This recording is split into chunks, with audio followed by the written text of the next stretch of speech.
Zix-9 materialized aboard the human cargo vessel Wandering Star, their crystalline forms shimmering as they adjusted to the ship's chaotic energy signatures. Unlike the sterile precision of Nexari technology, everything here hummed with unpredictable variance. The quantum physicist had spent decades studying dimensional fractures across 17 galaxies, but nothing had prepared them for this assignment. "Another coffee stain," muttered Captain Elena Vasquez, dabbing at her uniform. The human's irritation spiked, and Zix-9's sensors screamed warnings as reality rippled around the bridge. For 0.3 seconds, the coffee cup existed in 4 different temporal states simultaneously. "Fascinating," Zix-9 whispered, their voice like wind chimes in a storm. "Your emotional response just created a microtemporal cascade." Elena frowned. "Listen, Crystal Bug, I don't know what your people told you, but we're just running medical supplies to Kepler Station. Nothing fancy." But Zix-9 was already scanning, their consciousness diving deep into quantum foam, where most beings feared to venture. The readings were impossible. Elena's frustration wasn't just biochemical, it was generating exotic matter, particles that shouldn't exist outside of collapsed stars. Young Tommy Chun, the ship's engineer, bounded onto the bridge with infectious enthusiasm. "Captain, the new hyperdrive calibrations are working perfectly. We're making amazing time." The joy hit Zix-9 like a plasma storm. Tommy's happiness wasn't contained within his neural pathways. It was bleeding into subspace, creating standing waves that bent space-time around the ship. For a terrifying moment, Zix-9 glimpsed what lay beneath human consciousness, raw, unfiltered, emotion interfacing directly with the quantum substrate of reality. By the eternal convergence, Zix-9 breathed, their form flickering with alarm. They'd found more than just another anomaly. They'd found a weapon that didn't know it existed, wielded by beings who had no idea they were rewriting physics with. Every heartbeat, the human crew continued their routine, unaware that their feelings were carving invisible scars across the cosmos, each emotion a potential key to unlock forces that could reshape existence itself. Kethvire prowled through the ruins of New Geneva, their 6 legs picking carefully through debris that still sparked with residual quantum distortions. The Ashkari infiltrator specialized in extracting memories from disaster sites, but this assignment felt different.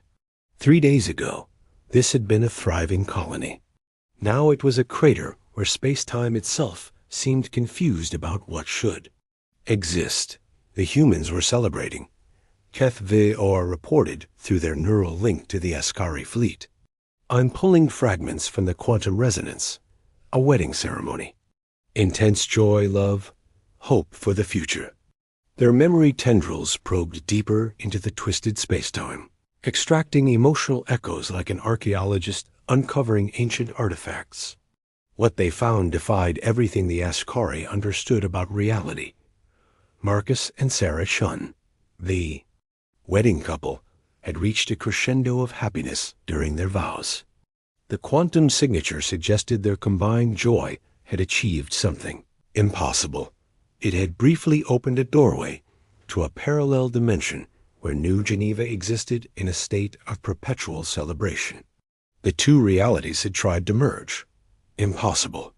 Transmitted Fleet Commander Ashketh. "Emotions are neurochemical responses. They cannot affect quantum structures." But Kethvire was experiencing the memory directly, feeling the human emotions as if they were their own. The love between Marcus and Sarah wasn't contained within their biology. It was a force that reached into the quantum foam, grabbing reality and reshaping it according to their shared vision of perfect happiness. The colony hadn't been destroyed. It had been transformed, scattered across 17 different probability states where the wedding never ended. Kethvire could sense the colonists still existing, trapped in parallel moments of infinite joy. Their consciousness spread across dimensional boundaries. Their emotions had accidentally shattered. "Fleet Commander," Kethving their voice trembling with unprecedented fear. The humans aren't just dangerous. They're unconsciously wielding forces that predate the universe itself. Every feeling they experience is a potential reality restructuring event. They extracted one final memory. Sarah's grandmother crying tears of happiness, her grief for her deceased husband mixing with joy for the new couple. That emotional paradox had been the catalyst, love and loss combining to tear open the barriers between what was and what could be. We need to classify this immediately, Kethvior concluded. Category Red isn't strong enough. Valnethys had foreseen the destruction of 47,000 civilizations with perfect accuracy. As the supreme calculator of the Zephyrian collective there, quantum consciousness could process infinite probability matrices, mapping every possible future across multiple galactic clusters. They had never encountered a single unpredictable variable dot until humanity. Now they stood in their probability chamber, surrounded by swirling holographic equations that had been stable for millennia, watching in horror as every calculation involving humans dissolved into static. The mathematical certainties that governed existence itself were collapsing. Show me the Toronto incident again. Valnethys commanded their computational array. The hologram materialized. Dr. Amara Okafor, a human quantum physicist, working late in her laboratory. She'd been attempting to prove a theoretical particle couldn't exist. Her determination was admirable, typical of human stubbornness. But determination, Valnethys now realized, wasn't just a psychological state for humans. Dr. Okafor's refusal to accept the impossible had somehow infected reality itself. The universe, responding to her emotional conviction, had actually created the particle she was trying to disprove. Probability collapse at quantum level, Valnethys muttered, watching their predictive models fragment. Human will is overriding mathematical law. The implications were staggering. Every human making a desperate wish, every child believing. In magic, every person hoping against hope, they were all potential reality bombs. Humanity's refusal to accept limitations was literally forcing the universe to rewrite its own rules. The chamber's alarm screamed as another calculation failed. On Earth, a human named Diego Martinez was facing an impossible diagnosis. His 7-year-old daughter had an incurable disease, but Diego's love for her was so absolute, so refusing of defeat, that he was unconsciously reaching into parallel dimensions, pulling medical knowledge from realities where the cure existed. They're not just unpredictable, Valnethys realized with growing terror. They're actively destroying causality. Every human emotion is rewriting the probability matrix of existence. They opened a direct channel to the Galactic Council. Emergency classification required. Humanity must be designated Category Red. They're not just a threat to life, they're a threat to life. They're a threat to the fundamental mathematics that allow existence to function. The future, for the first time in Valnethys' existence, was completely unknowable. Asterisk. Ambassador Thyses Ka of the Vorthan Empire materialized in the council chamber of infinite wisdom, their energy form pulsing with urgent distress. Around them, representatives from 47 galactic civilizations maintained their traditional stoic composure, but Thysiska had seen what human emotions could do to reality itself. Honored counselors, Thys began, their voice resonating across multiple dimensions.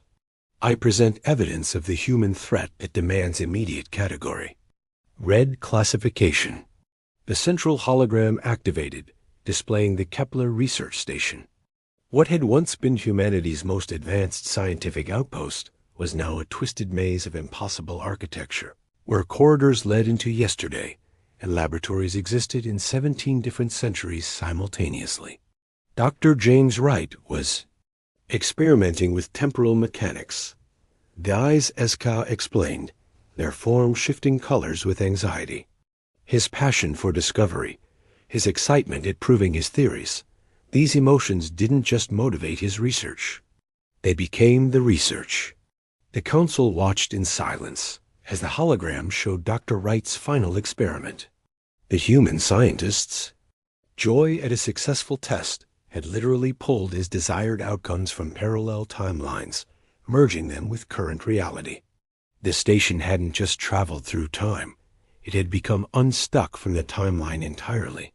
Counselor Vexon of the Timekeeper Collective, Dazeska, addressed the ancient temporal guardian. Your species has maintained chronological stability for 60 million years. What is your assessment? Vexon's crystalline form dimmed with concern. We confirm temporal contamination across 47 timeline branches. The human's emotional investment in his success created what we can only term hope radiation quantum fields that actively reshape probability to match desired outcomes. A murmur of alarm rippled through the council. Hope radiation was theoretical, a mathematical concept that shouldn't exist in stable reality. There's more, Basizika continued grimly. Dr. Wright's research partner, Dr. Lisa Chun, felt overwhelming grief when she couldn't prevent the temporal accident. Her sorrow was so intense it created regret particles, exotic matter that actually reverses causality. She didn't just wish the accident hadn't happened, she made it unhappen, creating a paradox loop that's still expanding. The implications struck the council like a quantum storm. 47 civilizations, each with billions of years of technological advancement, all threatened by creatures who could accidentally rewrite the fundamental laws of physics simply by feeling too strongly. The humans call it the power of positive thinking, Dazeska concluded. They have no idea they're literally thinking reality into new configurations. High Admiral Jex Prime stood at the helm of the combined galactic fleet, 10,000 vessels from every major civilization arranged in a perfect sphere around Earth's solar system. The blue-green world below looked peaceful, innocent completely, unaware that it had just been designated the universe's first Category Red containment zone. Final confirmation from the Reality Stability Institute reported Commander Yul Tasek, their biomechanical implants flickering with data streams. Human emotional output has increased 347% in the last solar cycle. They're entering what their species calls the digital age. Their capacity for collective feeling is expanding exponentially. Jex Prime's 3 hearts synchronized in a rhythm of profound unease. Through the fleet's sensors, they could observe humanity's emotional landscape in real time. 7 billion individuals experiencing love, loss, hope, and despair with an intensity that was literally reshaping local spacetime. Show me the new York incident, Jex Prime commanded. The holographic display revealed the human city during what they called New Year's Eve. Millions of humans simultaneously experiencing hope for the future, their combined optimism creating a probability cascade that had briefly opened doorways to 17 different utopian timelines. For 12 minutes, New York had existed in a state of perfect happiness. Crime had stopped, diseases had cured themselves, and the city's infrastructure had spontaneously improved. They made their wishes come true, whispered Science Officer Krin Yu. Not metaphorically, literally. Their collective hope overwrote reality's default settings. But the real crisis had come when the celebration ended. The return to normal human emotional states had created an equal and opposite reaction. The disappointed expectations of millions had generated despair particles that threatened to collapse the city into a pocket dimension of perpetual suffering. Containment Protocol 7 is our only option, Jex Prime declared. We cannot risk human emotions spreading beyond their solar system. A single human experiencing true love on a galactic scale could accidentally merge all realities into one. A moment of species-wide despair could unravel existence itself. Through the quantum communicator, came the voice of Earth's first contact team, led by Ambassador Elena Vasquez, the same human whose coffee-stained frustration had first alerted Zix-9 to humanity's dangerous nature. "This is humanity to the galactic fleet," Alana's voice carried across space, tinged with the curiosity and hope that made her species so cosmically dangerous. "We're ready to join the galactic community. We had so much love to share with the universe." Jex Prime closed all four of their eyes. That statement, that innocent expression of human goodwill, had just generated enough compassion radiation to destabilize 3 nearby star systems. "Begin the containment field," they ordered quietly. "Category Red protocols are now in effect. For the safety of all existence, humanity must remain contained until we understand how to shield reality from the power of their hearts." The quarantine began not out of hatred, but out of the most profound respect the galaxy had ever shown a single species, the acknowledgement that humanity's capacity to feel was powerful enough to remake the cosmos itself.